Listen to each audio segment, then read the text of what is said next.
Okay, let's talk about how I think autofocus is kind of like the equivalent of spray and pray, for a photographer. And I'm talking about for filmmaking. I see the upside to autofocus, the possibilities that it creates, the advantages, whatever. But I'm somebody who would never, ever use autofocus when it really matters. And so here's why. And here's why I compare it to kind of spray and pray.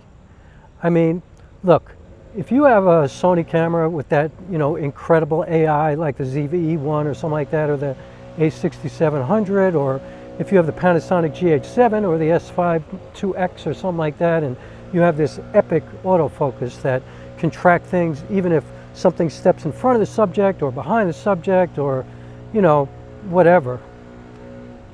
I'm still against using it when it really matters, And I think the reason I feel that way is because I am generally the talent, not the person behind the camera. Although I'm both, I mean, over the last couple of years since the pandemic, I have become equal parts both, I used to be just the talent, and now I'm both. And so I'm shooting this with autofocus right now, because what I'm going to do is every time the autofocus screws up, I'm going to fix it in the only way that I think you could really fix it without having to do another take over and over and over again. And in this case, that wouldn't make any sense, because that would be just, I don't know, it wouldn't be as interesting. Let's put it that way. The reason I don't like autofocus when something matters is, there are actually a few reasons. One reason is, let's say you're on set and there's money, time is money, and you have somebody who's an actor, sitting in front of you, and he or she or whatever has worked incredibly hard on learning this very, very emotional monologue, the high point of the film, like the most important part of the story, something that they have to draw like every bit of their, emotional self into this to get it right. And let's say you set everything up and you get the lights right and the set is right and everything is perfect, your blocking, your composition, everything's good. Everybody is in sync on set, everybody, the whole crew. And the director goes, action. And this actor, he or she, walks up there, gets into it, gives the monologue of their life, rips your soul out of your body with this, just heart-rendering communication of a moment that only could happen like once in a lifetime sometimes, because that's the way performances are. But let's say you were using autofocus and it messed up for like 7 seconds of the monologue. And so what are you going to do? Like punch in those 7 seconds? Like, you can't do it. You have to redo the whole thing. Or what are you going to do? Like suddenly put B-roll over it? Like, the director's not going to put up with that. He's like, I don't want to put B-roll over that spot. And the thing is, like, can, autofocus work perfectly for that whole monologue? Of course. But is it definitely going to work? No. There's no way. And so it's completely unacceptable in that kind of scenario to use autofocus, I mean, I guess you can do 20 million takes, and then maybe you can cut those takes together, although it's not like music, It's not like putting a comp together of your best, best of 29 vocals to create one vocal track. Like, there's visual involved. You can't do it. It's just not going to look good. It's not professional. It's just not the right way to do it. And so that's what manual focus is for. That's why they have focus pullers, That's why sometimes you'll set somebody in the composition, of a scene and tell them, don't move. That's why you choose an aperture of f8 or f5.6 or something like that, so they have a little bit of leeway. Or that's why you choose f1.2 or f1.4 and you tell them, do not move. And so a professional person who is the talent will know how to do that. But if you do all of that and you prepare for all of that and you're using autofocus, autofocus is its own brain. Autofocus is like a dog that's trained that sees a rabbit running across the street and their instincts kick in, they're just going to run. It's not 100%. So I'm against it for that, I mean, I suppose if it's like a documentary, you know, and it's kind of understood that you're not going to capture every moment perfectly. But I personally still think, you know, manual focus is better. But I can see the advantage of autofocus in a situation where it's unpredictable. You don't know what's happening. You don't know what you're going to get. There are more than one, you know, there's more than one person in the scene, and so maybe autofocus can, you know, work in that situation if you have it set up correctly, if it moves in and out smoothly, if it doesn't look like that sharp kind of autofocus that just kind of pops in and out, which looks really stupid. You know, like a really skilled person pulling focus knows how to do that, and if occasionally people get out of focus, that kind of looks good. It kind of looks good. So I don't know, you know, like I'm using the Panasonic S5, and you know, this is obviously, everybody watching this will go, well, the autofocus sucks on the Panasonic S5, and okay, maybe it does, but the box is around my head right now, and I'm standing still, and there's plenty of, you know, there's plenty of a difference between me, you know, there's contrast between me and the background. It's just a big cloudy background with bridges. My face is right here. You know, the camera should not mess up, you know, and maybe a Sony wouldn't mess up, you know. Maybe a Panasonic GH7 or an S5ii or an S5iix wouldn't mess up. But I guarantee you that they would not hold up 100%. There's no way, maybe in this scenario they would, but not in all scenarios, and not when it comes to something really important, really meaningful, you know. Sometimes, you know, you'll capture like these amazing moments that only nature could bring, you know. Like, you know, I was out yesterday, and I mean, this wasn't nature, but there was a big car accident, and a car exploded, and there was a fire, and in my video from yesterday, and you can watch yesterday's video if you want to see it, I captured that moment, you know. Now, I had it manually focused, and I actually was in zone focus, so I knew that everything past a certain spot from my camera was going to be sharp, because I know how to use manual lenses, you know. I also know how to, you know, pull focus too really well. But if I was just using autofocus and hoping to get that moment and pulled out my camera out of the bag and jumped out of my car and shot that scene, I don't know what the camera would have chosen, you know. I don't know if I could have like run and gun caught that moment. And so that's why I have a problem with autofocus, you know, like again, I'm not against it, and I could see all the advantages, but I mean, let's say you're doing a wedding. I mean, how could you use autofocus in a wedding?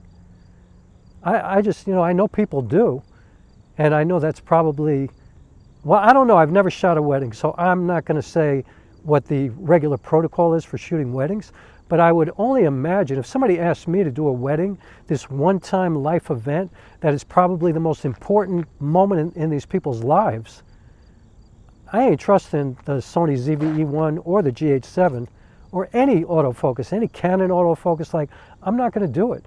If I'm like in a close-up with the groom or the bride or the person marrying them, and there's something heavy going on in that moment, like, yo, if it's a mistake, I want the mistake to be on me, you know. I want this person hiring me to hire me because they trust me to get these shots, to get these memories, you know, to do the job. You know, so I guess the difference is, you know, reliability and art. You know, what is art? You know, like, can you, what makes you think you can ask an actor, here comes a train. Whenever I come here, I always have to cut these in half. So I'm going to keep going until the train gets closer. But what makes you think you could just ask an actor to do it again when they've just given you, like, the performance of their life? Where they've given you something that is a once-in-a-lifetime thing. Let me shut it off for a second.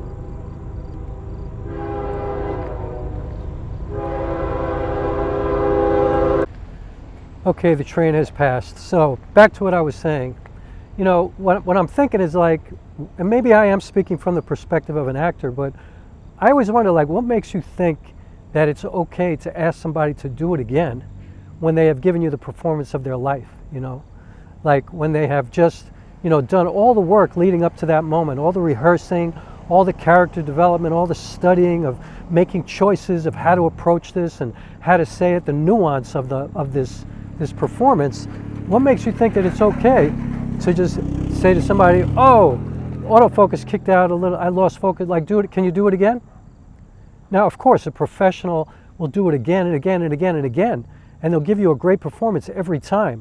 But what I'm saying is, you know, I mean, I come from the theater too. Like when you get up on the stage, you can't do it again. It's like, that's it. It's like being a professional athlete, you know. If you have 2 foul shots at the end of the game, you have 2 foul shots. If you miss, you can't go, oh, somebody in the crowd was like moving or held up a sign. Can I do it again? I mean, it's the same thing to me, you know. And I guess I always look at it from the perspective of art. Like, what is art? You know, art is everything leading up to the moment. And so, I don't know.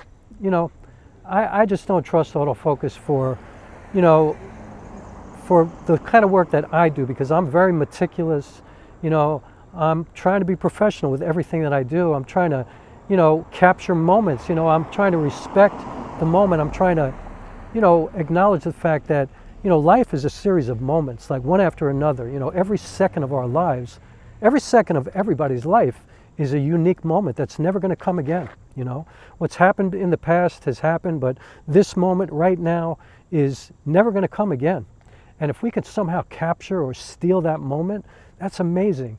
And I think you have a much better chance of doing that manually focusing. Now, yes, you can also argue that you would have a much better chance capturing that with autofocus, that kind of, you know, momentary capture of maybe capturing a bird or something like that. But I just don't agree with that, you know. I mean, I could see it, and I could, you know, I wouldn't argue with it, you know, and I'm sure there are plenty of highly professional photographers who would argue with me about that. But I would say as a filmmaker, you know, like for example, to capture birds, I would focus on a certain distance away, and then I would sit there patiently and try to catch birds, which is something I don't do and I don't really care about. But I have done this successfully for films and videos, where if I'm even close, once I see the birds, then I can dial it in, you know. I don't have to hope that my autofocus is going to capture them, you know. And I also think that using autofocus kind of takes away your ability to really work with aperture and decide upon whether or not you want to shoot wide open or step down, you know. And I suppose if you step down, you wouldn't see, you know, as obvious the loss of focus, you know what I mean? But when you're shooting wide open and you lose focus, the shot's gone. That's it, you know. It's like digitally distorting a vocal track when somebody's doing a lead vocal. Like, it's gone forever. You can't fix that, you know. And so I'm against it for my personal work, you know. And so having said that, right now I'm shooting at f4 because I feel like that's a pretty common aperture that a lot of people use when they shoot stuff like this. I would generally shoot like an f8 in this situation because, believe it or not, even at f8, that blurs out those bridges back there. But f4, it's even blurrier. But I figured, you know, if I'm going to lose focus, I wanted it to be more obvious so I could do what I want to do with this video. So I say all this to say that, believe it or not, I am considering at some point, not anytime soon, because I'm actually getting ready to shoot another feature film, and I'm happy with everything I have. And I know that I'm shooting everything with manual lenses and anamorphic lenses, so it's not even a part of the equation for me at this point. But I can see owning like a Panasonic GH7 or an S5iix. Damn, these bugs are aggressive out here. To have that kind of autofocus. And I say Panasonic just because that's the world I'm in, and I have L-mount lenses, and so, although I only have one autofocus lens, and that's this Panasonic 20-60. I had the Sigma 28-70 f2.8, but I sold it because I needed a wider field of view for something that I was doing. So I traded it in for a 20-60, and I love this lens. I love the way it looks, but I'm always using it in manual focus. So I'm thinking of getting either a GH7 or an S5ii, maybe an S5iix. I don't think I get a 2X, although I might get a 2X if I was deciding between the 2 or the 2X because they're so close in price, and so why not have the camera with more capability for an extra couple of $100, even though I would probably never use those capabilities. But I'm also thinking of the GH7, but probably more likely an S5ii or a 2X because I have full frame lenses, because I'm interested in doing more documentary work, and that's really the only scenario where I could see where spray and pray would work, you know what I mean? Because if I'm doing a feature film, I'm locked in, I know what I want, you know, and I'm setting it up, and I'm being really specific with everything.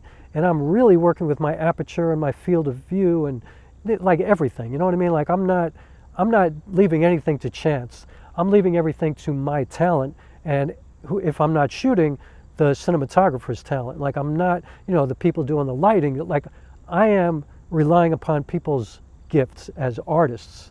I'm not relying upon autofocus.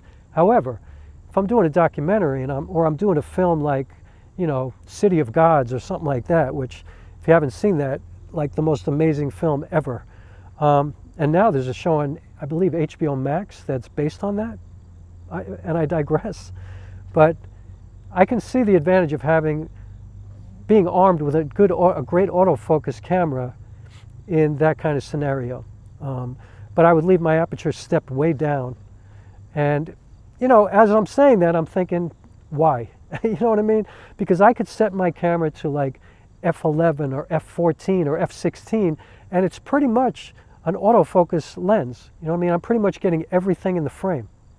And then I can work with depth of field in terms of foreground and background, where if I want blurry background, even if I'm at f16, if I get really close to something and I want to shoot a scene, I can get that blurry depth of field, that kind of vibe, you know? So I'm thinking about it, but, you know, I don't know. I probably won't go that way. And this is more a discussion of just to consider, like, really? You know, I don't believe all these people that really trust autofocus on their professional work. I don't know. Like, I don't see how you could do that if you're dealing with monologues, special moments, you know, like moments that are something that you would be mortified to lose that moment. You'd be devastated. You would lose sleep over that for the next 10 years of your life. Like, why did I allow the camera to make that choice when I could have made that choice?